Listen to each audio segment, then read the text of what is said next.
Hi guys, welcome back to the desktop for another rules breakdown, and this time I'm going to be covering Games Designer Workshop's 1988 role-playing game Space 1889, their steampunk game of Victorian adventurers flying around the solar system in steam-powered starships, fighting flying Martians and dinosaurs on Venus. Skill resolution in Space 1889 has two different systems. If we flick onto page 45 in the rulebook, we can see these two systems.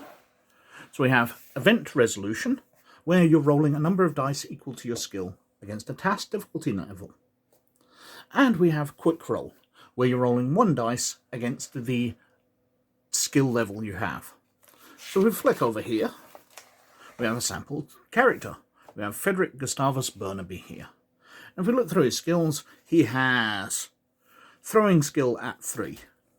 So, for normal resolution, we choose a difficulty. So he's trying to throw a grapple hook up a wall, which is moderate difficulty at target number 8. He's rolling 3 dice.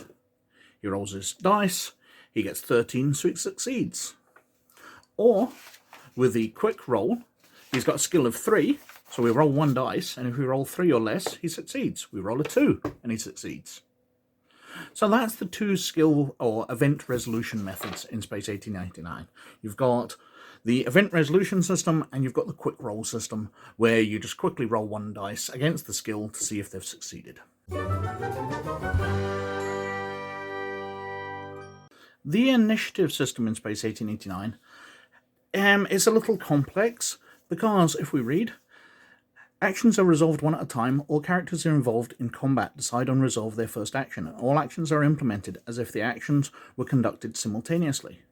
So, if you've got 2 characters who are shooting at each other, one hits and kills the other.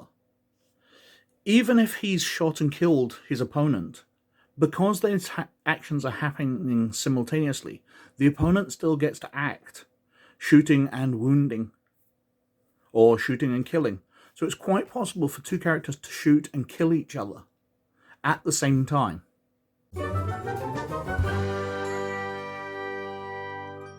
Now, combat attacks in Space 1889 use the quick skill resolution system. So, going back to Frederick Gustavus Burnaby here, we can see he has marksmanship 2 for his pistol. So he's shooting a pistol at someone, we roll a dice, and he gets a 6, which is far higher than his 2, so he misses. In Space 1889, 6s always miss, no matter how high your skill is, and a 1 always succeeds. Now, the reason why a 1 always succeeds is because it's possible to get a target of 1 or lower. So he's got marksmanship of 2, but if his target is dodging, they make a dodge test, and if they succeed in that dodge test, his skill is reduced by 1, or all attacks against that person's skills are reduced by 1. So he'd have a skill of only 1. And if he had a skill of 1, it would have been 0. But if he rolls a 1, he still hits. Now, the damage you do is obviously based on which weapon you're using. So if we flick onto the personal combat tables here, we can see various small arms. And these have a wound rating. So a single barrel pistol does 2 wounds. A long hunting rifle does 3 wounds. A 20 gauge shotgun double does 1d divided by 2. So you would roll 1 dice and divide the result by 2 to see how many wounds. A 12 gauge double shotgun does 1d damage. So you'd roll 1d and see how much damage it does. And you get strength-based weapons as well, where you add the character's strength to the base damage of the weapon. And that's how many wounds they do.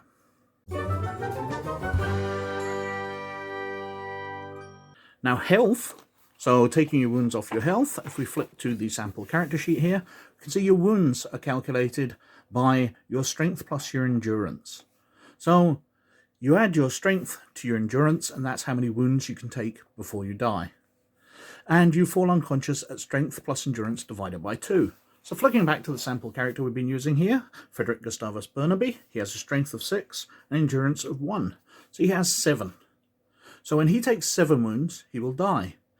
And dividing that figure in half, rounding up, so 7 to 3.5 rounded up to 4, and he falls unconscious. Worth noting as well is the number of actions. Normally in combat you get 4 actions per round, or up to 4 actions per round. But for every wound you take, you lose 1 action.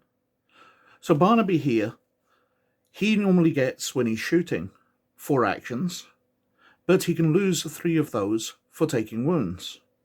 On taking the 4th, he drops unconscious. But it doesn't matter because you can never lose that final action no matter how many wounds you take. You always have 1 action per round. However, in melee combat, you get up to your melee skill. So fisticuffs here at 5. So Burnaby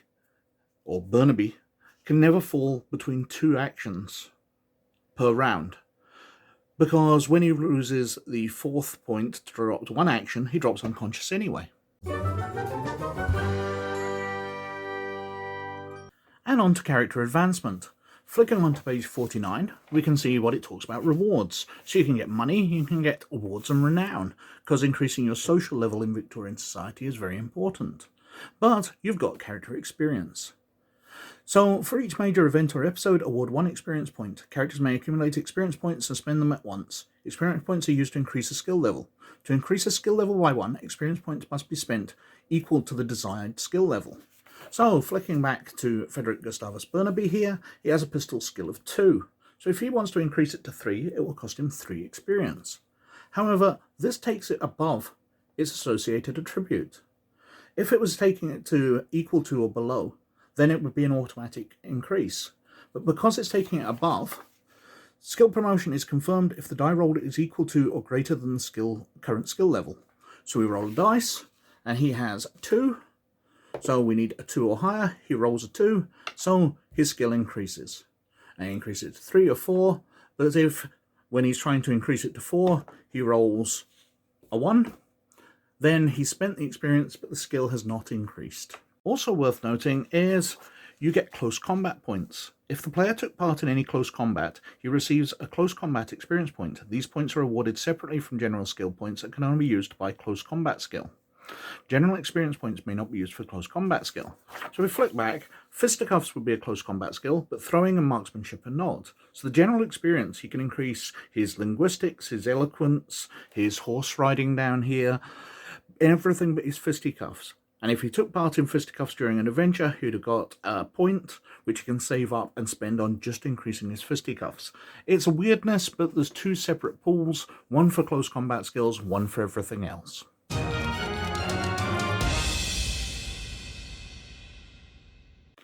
And that is just a brief look at the rules of Space 1889.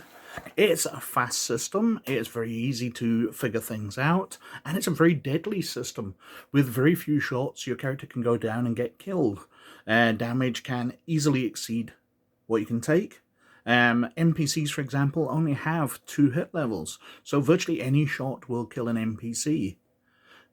It leads to fast-paced, exciting and dangerous combat, and it's very, very suited to the background. Anyway, thank you very, very much for watching. Please like and subscribe if you like me doing these rules breakdowns, because if you do, it'll be doing me a massive favour with the Google algorithms. But, as always, you look after yourselves, and I'll catch you later. Bye now.